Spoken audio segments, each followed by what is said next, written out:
नमस्कार, जय श्री कृष्ण। मैं जया गुप्ता।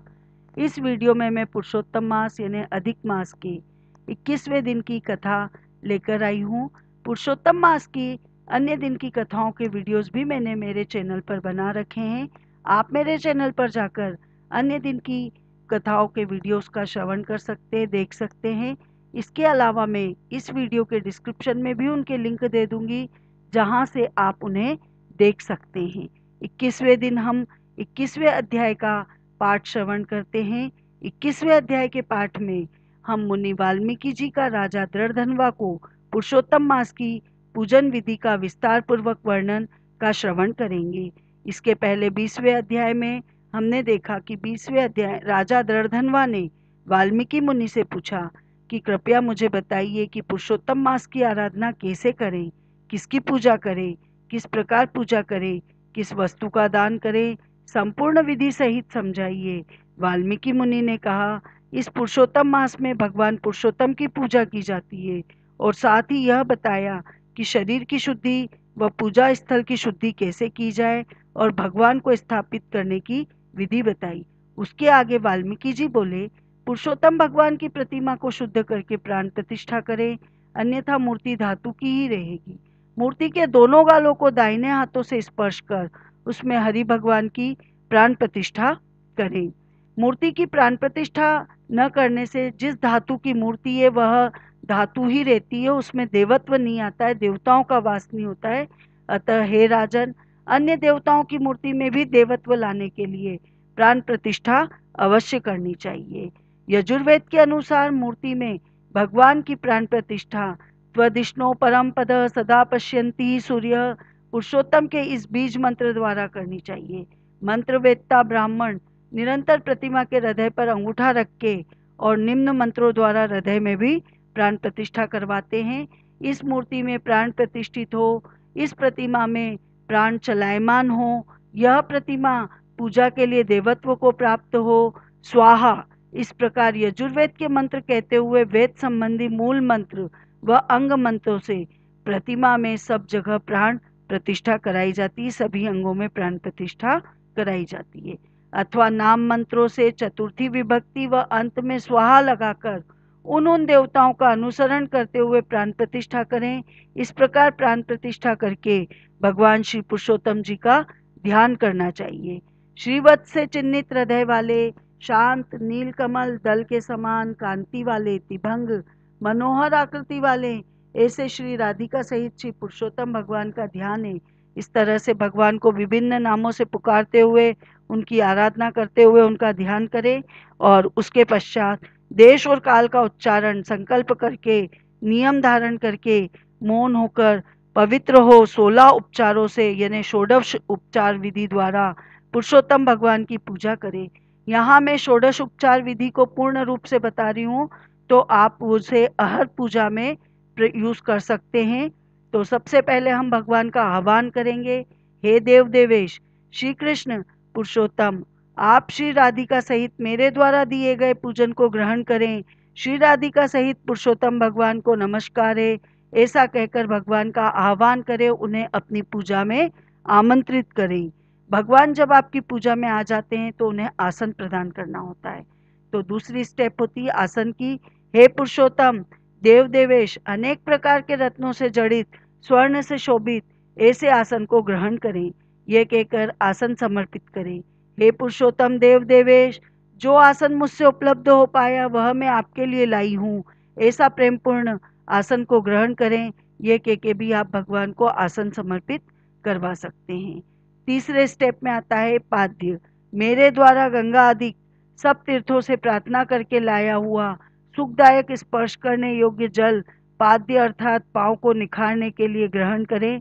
अर्थात जब भगवान को आपने आसन पर बिठा दिया तो तीसरे स्टेप में आप उनके पाँव पखारेंगे। तो गंगा जल से, शुद्ध जल से उनके पाँव पखारेंगे आप और उसके बाद अर्घ्य देंगे। हे हरि, गोपिकाओं को आनंद देने के लिए गोपराज नंद के घर में उत्पन्न हुए आप राधा सहित मेरे दिए हुए अर्घ्य को स्वीकार करें। इस तरह से भगवान को आराधना करते हुए अर्घ्य देंगे। आचमन।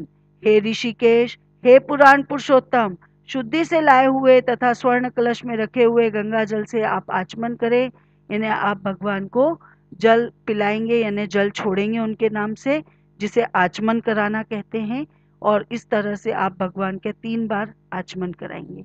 पंचामृत, हे हरे, मेरे द्वारा लाए गए पंचामृत से राधा सहित जगत के नियंता हरि आपकी पूजा से मेरे कार्य सिद्ध हो। हे राधिका नंदन, हे राधिका नंददायक, हे गो का दूध, दूध, दही, घी, मधु, शक्कर इनसे युक्त पंचामृत ग्रहण करें। ऐसा कहकर पंचामृत से भगवान श्री हरि को स्नान करावें। पंचामृत स्नान के बाद नमस्कार, हे नाथ योगेश्वर गिरधारी यज्ञपति गोविंद, आपको नमस्कार है। और फिर पुनः स्नान करावे। हे नंद नंदन, मेरे द्वारा दिए गए गंगा जल की भांति निर्मल नदी व तीर्थ के जल स्नान के लिए ग्रहण करें। पंचामृत से स्नान कराने के बाद भगवान को नमस्कार करते हुए फिर शुद्ध जल से स्नान कराया जाता है, ताकि भगवान साफ हो जाए और फिर हम उन्हें वस्त्र पहना सकें। तो स्नान कराने के बाद वस्त्र समर्पित कराए जाते हैं। हे देव, सब कामनाओं की सिद्धि के लिए मेरे द्वारा निवेदित किए गए इन 2 पीताम्बर को ग्रहण करें। ऐसे वस्त्र धारण कराने के बाद पुनः आचमन कराएं। फिर उत्तरीय वस्त्र यज्ञोपवीत वस्त्र पहनाने के बाद यज्ञोपवीत धारण करवाएं। हे दामोदर, आपको नमस्कार है। यह संसार सागर से आप मेरी रक्षा करें। और यह कह के आप भगवान को अंगोष्ठा सहित यज्ञोपवित्र धारण करवाएं। इसके बाद चंदन, हे सुश्रेष्ठ, सुगंधि से पूरित मनोहर दिव्य चंदन आपके लिए विलेपन को है, इसे प्रीति से ग्रहण करें। ऐसा कहकर भगवान श्री हरि के मस्तक पर चंदन का तिलक लगाएं और साथ ही उनके अन्य अंगों को भी चंदन से सुवासित करें और चंदन विलेपित करें। अक्षत, चंदन समर्पित करवाने के बाद अक्षत लगाया जाता है। अक्षत मतलब अखंड, यानी बिना खंडित हुए चावल। हे पुरुषोत्तम, मेरे भक्ति से लाए हुए केसर से रंगे हुए सुंदर अक्षत ग्रहण करें। ऐसा कहकर जहां आपने भगवान के चंदन का तिलक लगाया था वहां अक्षत लगाएं और अक्षत समर्पित करवाएं। पुष्प, हे प्रभु, मेरे लाए हुए इन माल्यादि, चमेली आदि के सुगंधित पुष्पों को ग्रहण करो। पुष्पों को समर्पित कर फिर अंग पूजा करें। नंद यशोदा के पुत्र, केशी दैत्य को मारने वाले, पृथ्वी का भार उतारने वाले, अनंत विष्णु के रूप को धारण करने वाले प्रद्युम्न, अनिरुद्ध, नीलकंठ, सकलास्त्र, वाचस्पति, केशव और सर्वात्मा, इन नामों से भगवान की स्तुति करते हुए पैर, टकना, जानु, जंघा, कटी, मेरु, नाभि, हृदय, कंठ, दोनों भुजाएं, मुख, नेत्र, शिर आदि सर्वांगों को पुष्प लेकर क्रम से चतुर्थीयत नामों से विश्वरूप जगतपति की पूजा करें। इस प्रकार प्रति अंग की पूजा कर फिर चतुर्थीयंत्र केशवादि नामों से मंत्रों से एक एक पुष्प हाथ में लेकर पुरुषोत्तम भगवान की पूजा करें। आपने भगवान को स्नान करा दिया, उनका श्रृंगार कर दिया, अब आप उनको धूप दिखाएंगे। धूप दिखाने का मतलब भगवान नहा के आए, ठंड लग रही है तो उनको गर्मी आ जाए, तो इसलिए धूप दिखाई जाती थी। तो धूप दिव्य वनस्पतियों के रस गंध से युक्त सुगंधतः सब देवताओं को सूंघने योग्य इस धूप को आप ग्रहण करें। और ऐसा कहकर आप भगवान श्री हरि को धूप दिखाएंगे। उसके बाद दीप जलाएंगे। हे परम धाम, आप सब देवताओं के ज्योतिर्स्वरूप तेजस्वियों के उत्तम तेज हैं, स्वयं प्रकाशमान हैं, परम धाम है, यह दीप आप ग्रहण करें। यह कहकर आप दीप प्रज्वलित करेंगे। इसके पश्चात नैवेद्य का भोग लगाएंगे। हे देव, नैवेद्य ग्रहण करें, मेरी भक्ति को अचल करके मुझे इच्छित वर दीजिए तथा परलोक में परम गति प्रदान करें। यह कह के नैवेद्य समर्पण करें और बीच में जल छोड़े, यानी आचमन कराएं। फिर अंत में उत्तरापोषण आचमन कराएं। हे ऋषिकेश, स्वर्ण के कलश में लाए हुए गंगा जल से आचमन करो और यह कहकर आचमन का जल छोड़ें। भगवान जब नहा लिए, उनका श्रृंगार हो गया, तो उनको भूख लगाती है, तो हम उनको भोग लगा रहे हैं, उनको खाना खिला रहे हैं। तो नैवेद्य चढ़ाया हमने। इसके बाद फल समर्पित करे भगवान के। हे देव, ये फल मैंने आपके लिए रखे हैं, अतः मुझे जन्म जन्मांतर में श्रेष्ठ फल मिले। ऐसा कह के श्रीफल भगवान को समर्पित करें और अन्य ऋतु फल का भी आप भगवान को भोग धर सकते हैं। करोद्वर्तन, हे परमेश्वर, गंध कपूर युक्त कस्तूरी आदि से सुगंधित करोद्वर्तन यानी हाथों की शुद्धि के लिए उपटन ग्रहण करो, ऐसा कहकर भगवान को करोद्वर्तन दे। इसके बाद तांबुल यानी पान, हे देव, सुपारी युक्त कपूर सहित भक्ति भाव से दिया हुआ मनोहर दक्षिणा मनोहर तांबुल ग्रहण करें। इस प्रकार भगवान श्री हरि को तांबुल समर्पित कराएंगे, यानी खाना खाने के बाद भगवान पान खाते हैं और हम तांबुल समर्पित करवाकर भगवान को पान प्रदान कर रहे हैं।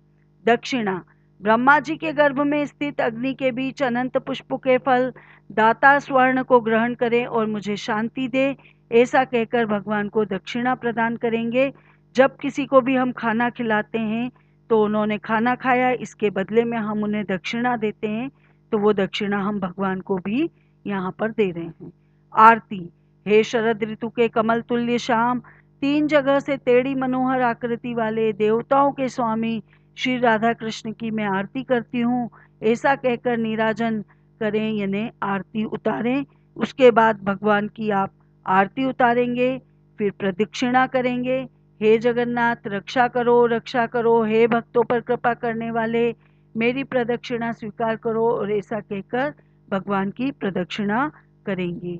मंत्र पुष्पांजलि, हे नाथ, यज्ञ रूप यज्ञ के कारण हे श्री गोविंद को नमस्कार करती हूँ, और ऐसा कहकर मंत्र पुष्पांजलि देंगे।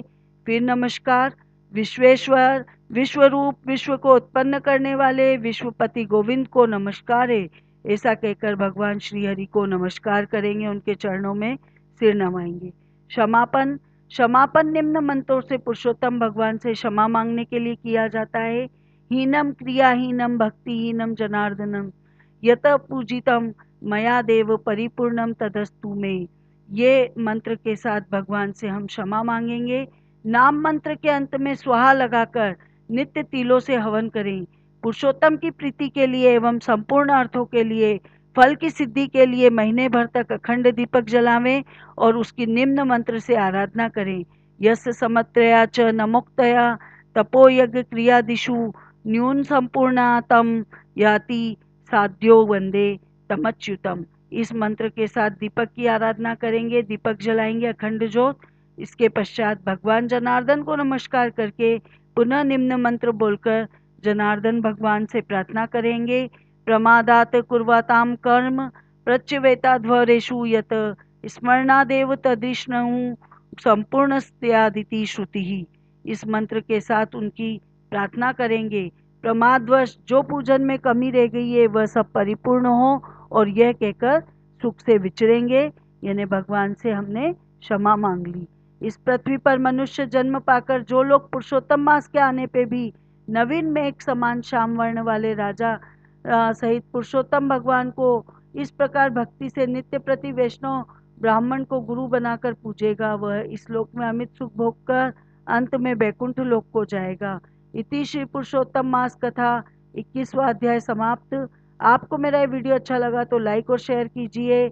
अभी तक यदि आपने मेरे चैनल को सब्सक्राइब नहीं किया है तो कृपया मेरे चैनल को सब्सक्राइब कीजिए, बेल आइकन को हिट कीजिए ताकि मेरे नए वीडियोस के नोटिफिकेशन आपको तुरंत प्राप्त हो।